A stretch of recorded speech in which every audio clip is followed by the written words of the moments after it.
பெண்களுக்கு நடக்கிற ஸ்கேம் பத்தி தெரியுமா? நல்ல அம்மா, சூப்பரான எம்ப்ளாயி, அதிர்ஷ்டமான மனைவி. இந்த டைட்டில்லாம் கேட்க நல்லா இருக்கு. ஆனா இந்த 3 கிரீடத்தையும் நம்ம தலைமையில வச்சது எதுக்கு தெரியுமா?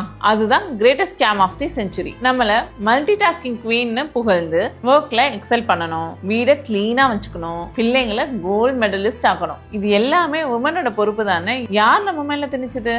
நம்மள மல்டி டாஸ்கிங் குவீன்னு புகழ்றது நம்ம மேல இருக்கிற இந்த பர்டனை ஷேர் பண்ணிக்காம எஸ்கேப் ஆறதுக்கான ஸ்ட்ராட்டஜி தான் இது. நீங்க சூப்பர் உமனா இருக்க ட்ரை பண்ண அவங்க ரெஸ்ட் எடுக்கிறதுக்கு இன்னும் ஈஸியா இருக்கும்ல. விமன்ஸ்க்கு பெர்ஃபெக்ஷன்ங்கிறதே ஒரு ட்ராப் தான். நீங்க ஆபீஸ்ல இருந்து லேட்டா வந்தா பேட் மதர் ஆயிருவீங்களா? இல்ல வீட்டுல சமையல் லேட்டா பண்ணாலும் பேட் ஒய்ஃப் ஆயிருவீங்களா? நீங்க ஃபர்ஸ்ட் ஒரு ஹியூமன் தான், அதை புரிஞ்சுக்கோங்க. நம்ம பெர்ஃபெக்ட்டா இருக்கணும்னு நினைக்கிறதே ஒரு கில்ட்னால தான். சில நேரம் தப்பு நடக்கும் தான், நடக்கட்டும். சில நேரம் ஆபீஸ் ஒர்க் டிலே ஆகத்தான் செய்யும், ஆகட்டும். சில நேரம் வீடு குப்பையா தான் இருக்கும், இருக்கட்டும்.